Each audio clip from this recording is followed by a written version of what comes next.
This edition of i-Italy New York is brought to you by... So what are we going to do at Expo? We'll get to know more than 140 countries and Italian excellence all in one place. We'll discover the world's biggest restaurant. We'll go to the shopping supermarket of the future. At Expo, we'll ask a lot of questions and get the answers from the world's finest minds. We'll take part in shows in a theater under the stars. And we'll discover that food is joy, because food is life. Expo Milano 2015, the grand worldwide food event is coming. So have you got your ticket? And...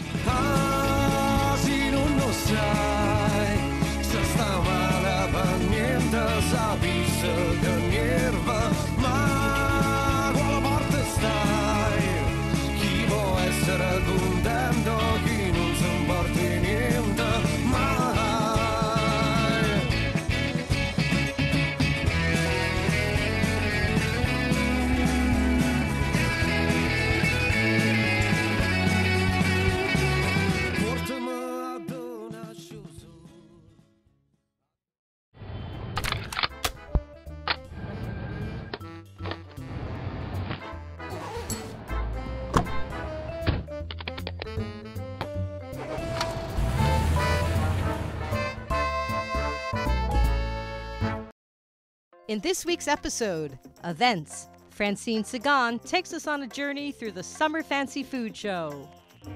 City, OffSite Art. During the last year, we have been following a project of public art from New York to L'Aquila. Genius, Nutella World, 50 years of innovation. Interview with Gigi, Padovani.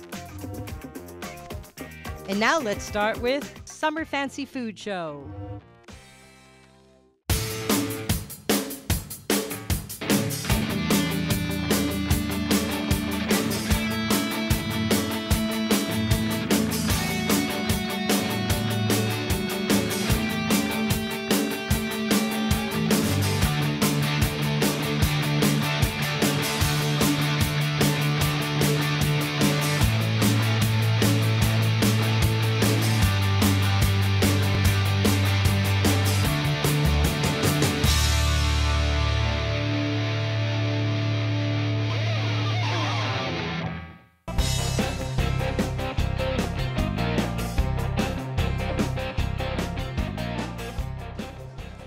I'm speaking to one of the top importers of Italian products. Cecilia, how do you pick the products that you select to represent?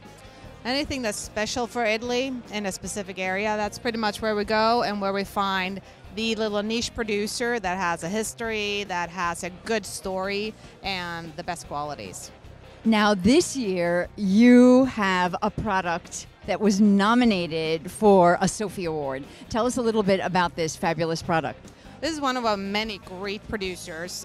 We have a grilled olive, an olive that usually doesn't come in this way. It's a fantastic Etnean Nocellata olive from Sicily, produced in the Marca region, grilled along a long oven with spices and herbs and a little bit of olive oil. Fantastic product. We really hope that we're going to get lucky this year and win the Sophie Award. It certainly is worth it. Let's talk about some of your other wonderful products. You've got a fabulous, gigantic panettone. We'll walk over there.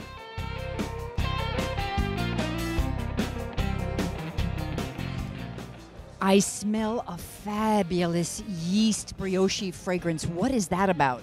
Well, inside of a panettone, first of all, we have ingredients that are so fresh.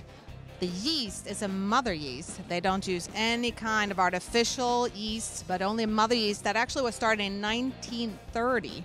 And they keep it living on and living on. It's a very particular process. This really makes a festive statement. Gorgeous product. This is breakfast, lunch, and dinner in my house. Tell me a little bit about the difficulties in importing dried, cured meats from Italy to the States. Okay, well, prosciutto is what we define as a dry cure ham, and today we can bring from Italy prosciutto di San Daniele, prosciutto di Parma, and a regular prosciutto, which is neither one of them. Prosciutto is a delicacy in that sense, and so there is prosciutto and prosciutto as there is champagne and champagne. So there are prosciutto, there are more price oriented, there are prosciuttos that are a little bit more expensive, but if you think of the cost per slice or per ounce basis, that's not really a very expensive item. So dried, air-cured meats you can bring in, but tell us a little bit about what you cannot bring into the United States. As I said, anything that is related to fresh sausages or related to dry cured sausages such as salami, and although that lobbyists as well as all the association of meat producers and in Italy are trying to do it, there's still product that can only be available if produced here in the States, not from Italy. Oh, we can enjoy wonderful prosciutto as a special delicacy and treat. Indeed. Thank you.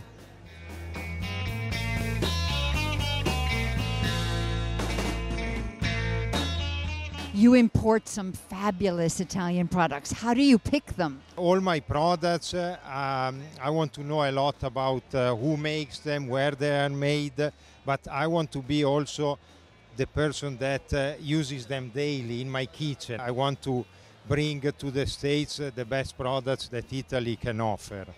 In fact, speaking of that, you have a product that this year was nominated for a Sophie Award. Tell me about that product. This product, sale di Cervia, salfiore di Romagna, is an ancient salt that has been naturally harvested for thousands of years on the Adriatic Sea by the Romans. Then it became a territory of the Pope, so it's also nicknamed the salt of the popes.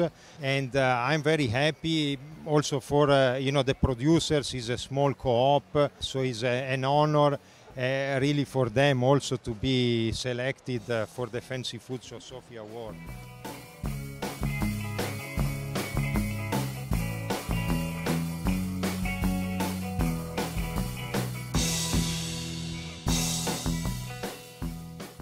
Olga, I tasted this fabulous truffle oil. Please tell me, what is the magic secret?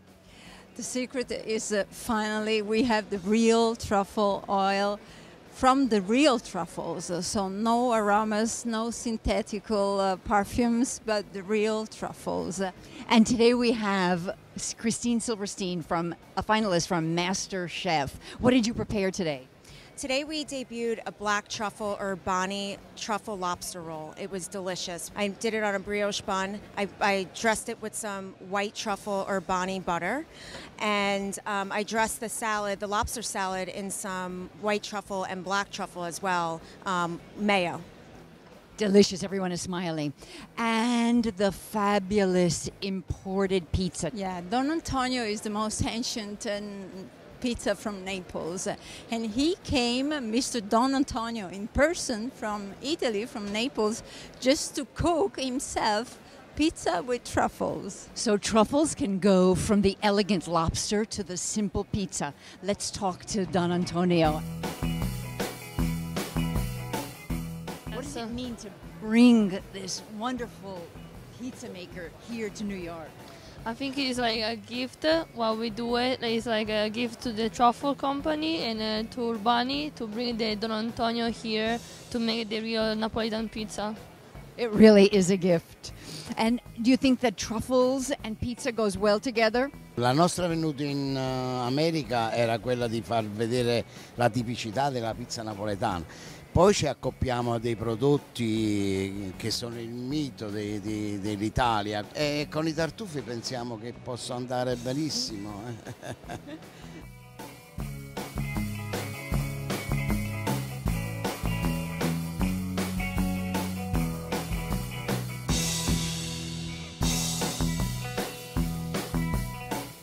What is the difference between Neapolitan pizza and other pizza? No, la pizza napoletana è la base.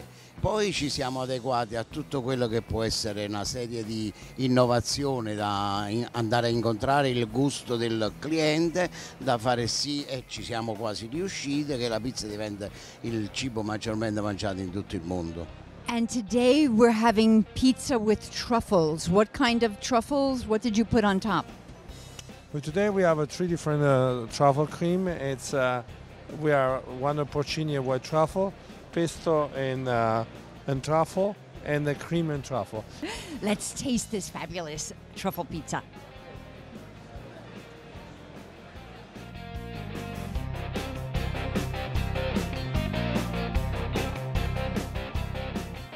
Fresh Direct imports more than 400 fabulous Italian products. What are some of the challenges when you import a product?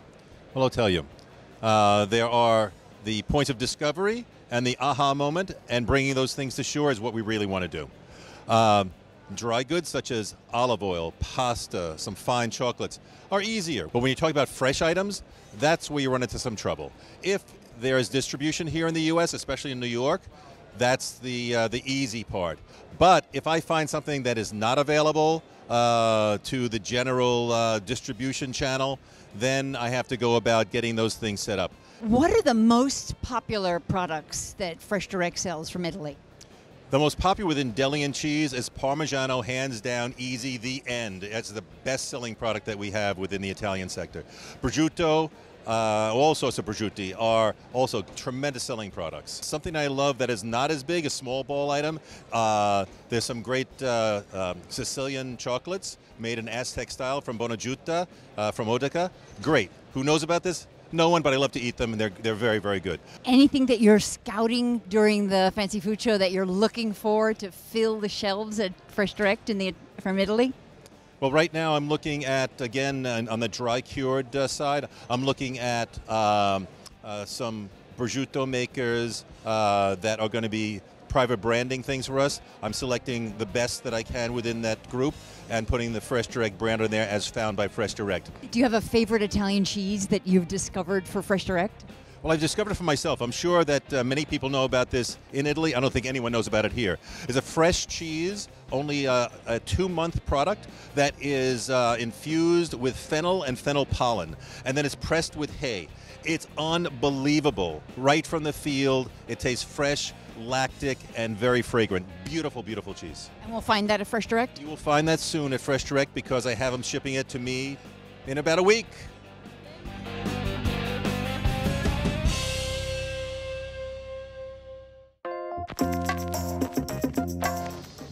This is Italian City.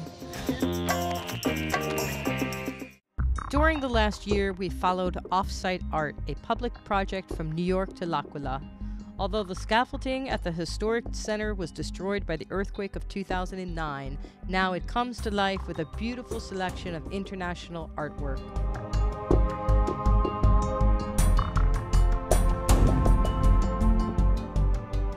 Il 14 febbraio del 2014, per San Valentino, la giunta dell'Aquila e in particolar modo il sindaco dell'Aquila hanno deciso di scrivere la prima delibera per il progetto. Fondamentali sono state le istituzioni aquilane, dal sindaco al comune, gli uffici della ricostruzione pubblica e privata, e i nostri sponsor, quelli che hanno creduto in questo progetto all'Aquila, come il Gran Sasso Science Institute, che è una scuola di altissimo livello internazionale, così come l'Università degli Studi dell'Aquila, che sta sviluppando una app per visitare il centro storico dell'Aquila attraverso il museo a cielo aperto che stiamo creando.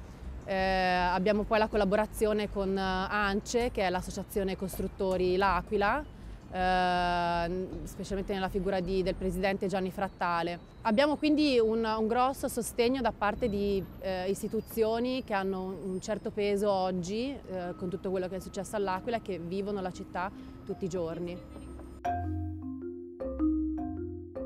La prima Call for Art di OffSite Art ha visto la partecipazione di una giuria internazionale d'eccellenza composta da Cecilia Alemanni, Cecilia Guida, Ida Panicelli e Giuseppe Lignano, che sono stati poi coloro che hanno decretato i vincitori della Call for Art, selezionando 19 artisti emergenti, i quali hanno quasi tutti esposto in questo momento nel centro storico dell'Aquila. La prima volta che Veronica mi ha contattato per far parte della giuria del progetto di arte pubblica all'Aquila ero molto felice e anche molto in certo modo intimorita, perché ho un grande background in arte pubblica ma in un contesto estremamente diverso. Ovviamente in qualche modo la Highline è l'opposto, perché era una vecchia ferrovia abbandonata, ma adesso quando si cammina sulla Highline è un posto molto futuristico, disegnato da grandissimi architetti. L'Aquila purtroppo è vista più come un'archeologia in questo momento, e fare arte in un posto così complicato ovviamente ha delle ripercussioni diverse che fare arte pubblica a New York e sulla Highline. I mean, the reason, I think, well, there are a lot of reasons. I have family in Italy. I'm Italian by heritage, and I have a cousin who teaches at the University of L'Aquila. He's a professor in the computer science department. So I was in L'Aquila in 2006, and I saw the town before the earthquake. I saw the historic center. It was a beautiful experience. And then the earthquake came, and I heard about the mass devastation. So I went back to L'Aquila in 2000, right after the earthquake, maybe 6 months or 8 months afterwards. And I thought it would be a perfect way for us, or me, and ArtBridge, an American organization, to contribute to the rebuilding of L'Aquila. So to me there was a very strong connection between me, my Italian heritage, my interest in the arts, and then my connection to Italy and L'Aquila through my cousin, through my experience visiting the town, meeting the people, and seeing the historic center was basically a ghost town.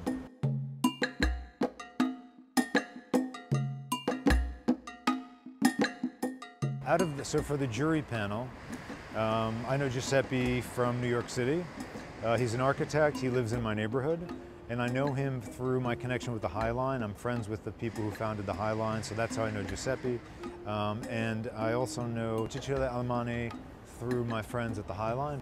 So we are all scoring the work, judging the work separately, basically on a computer screen. You know, we're sending the website address, and there's all the work, and they're looking at it, and they're making the scoring. So each of us will score the work separately.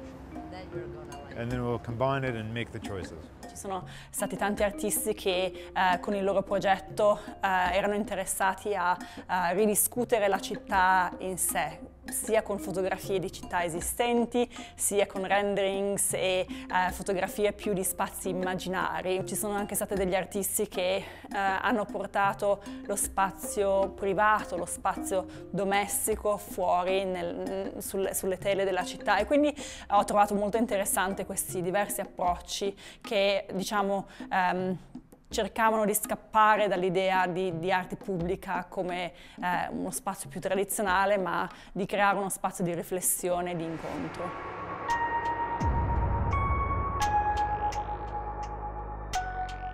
L'idea di poter dare a dei giovani artisti la possibilità di portare il proprio lavoro a un livello così pubblico e così disponibile per la comunità, per una comunità ferita come quella dell'Aquila, è ovviamente importantissimo, non solo dal punto di vista artistico ma anche dal punto di vista sociale, e quindi dimostra come l'arte pubblica abbia un ruolo non soltanto estetico e di abbellimento della città, ma anche un ruolo di rinforzare la comunità. Quello che secondo me è più interessante e quello che penso che interessi di più agli artisti sia il generare uno spazio di conversazione e di incontro, che può essere uno spazio in cui il visitatore si arrabbia perché non è di suo gusto l'immagine che vede, o può essere uno spazio generativo che genera una conversazione in cui si parla d'arte ma si parla di cibo o di architettura ideale, e quindi secondo me quello è la scintilla che fa sì che fare arte pubblica sia molto diverso dal presentare per esempio la stessa opera d'arte in una galleria o in un museo. È lo stimolare un rapporto e un incontro attivo. Le reazioni da parte della popolazione sono diverse, logicamente. Per esempio recentemente mi è arrivata una mail da parte di un aquilano che ci ringraziava per il progetto, perché da quando è successo il terremoto non aveva più riattraversato il centro storico dell'Aquila, ma con questo progetto ha sentito quasi la curiosità e la necessità di riattraversare le vie del centro storico. Contemporaneamente non è sempre così semplice avere la popolazione dalla nostra parte, ma è anche il bello e la sfida dell'arte pubblica.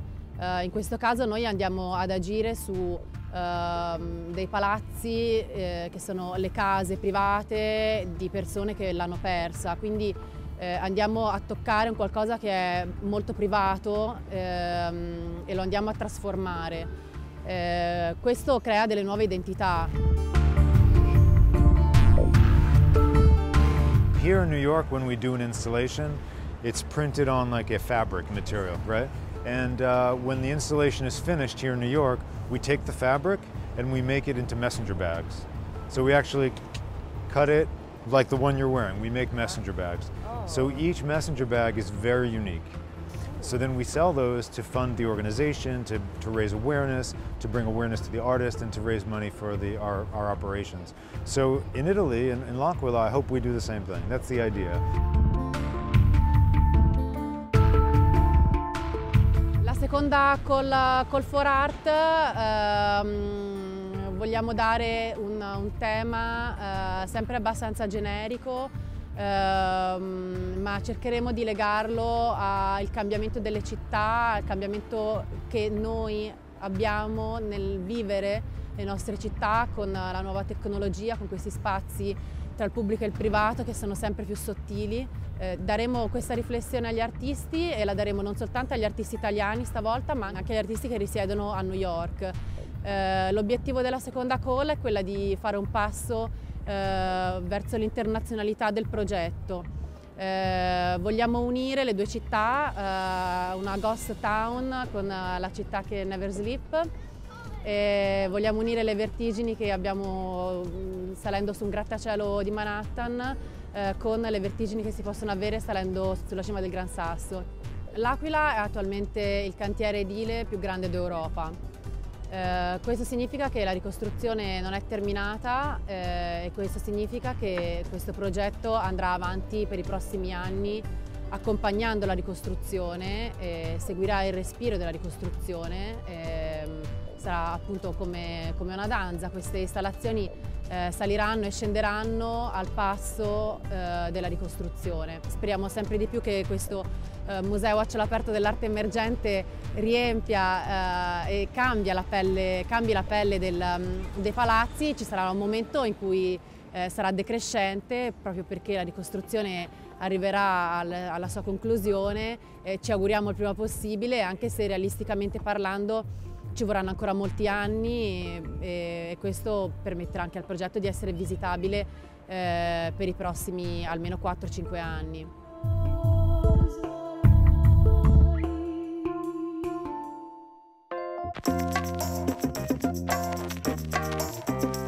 Check out Italian Genius.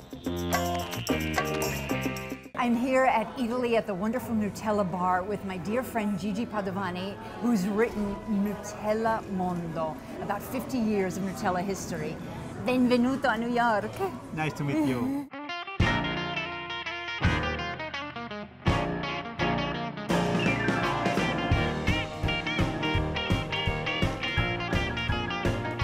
La Nutella è per me l'Italia e quindi dimmi un po' dove è nato e quando? In Piemonte nel 1964, prima si chiamava in un altro modo. Michele Ferrero, che è un genio della pasticceria, dell'industria, ha cambiato il nome, si chiamava Super Crema, ma era come l'anatroccolo brutto che deve diventare un cigno. Diventa un cigno grazie a questo Haselnut Nuss in tedesco e quindi ha successo in tutta Europa. Io scrivo nel libro che è tutta colpa di Napoleone. Nel 1806 impedisce che arrivi il cacao dalle navi nella guerra con gli inglesi.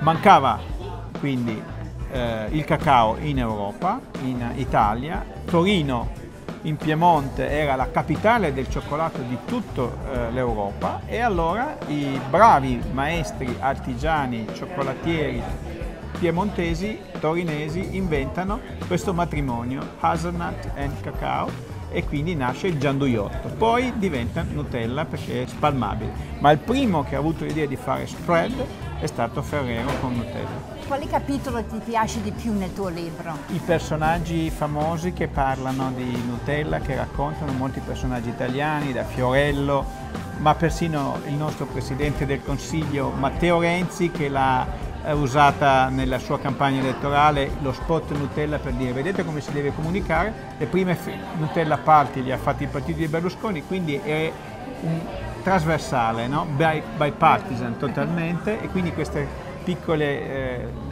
storie. E poi c'è un'intervista a Giovanni Ferrero, il CEO mondiale, che racconta e dice Nutella è il driver di crescita di Ferrero, dell'azienda, e raddoppia il suo fatturato nei prossimi 10 anni. America loves Nutella. Thank you, Italy. Thank you, Ferrero. Thank you, Gigi Padovani. Thank you, Italy, for bringing this wonderful Nutella. And even thank you, Napoleon, for causing it all.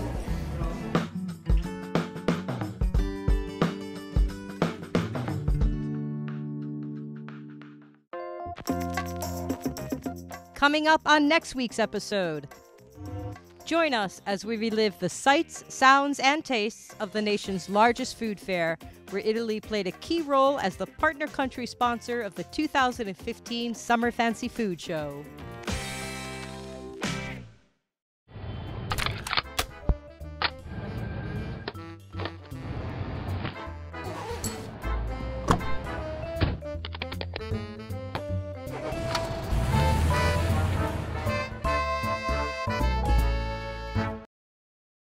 This edition of i-ItalyTV was brought to you by DOLCEVITA Extra Virgin Olive Oil,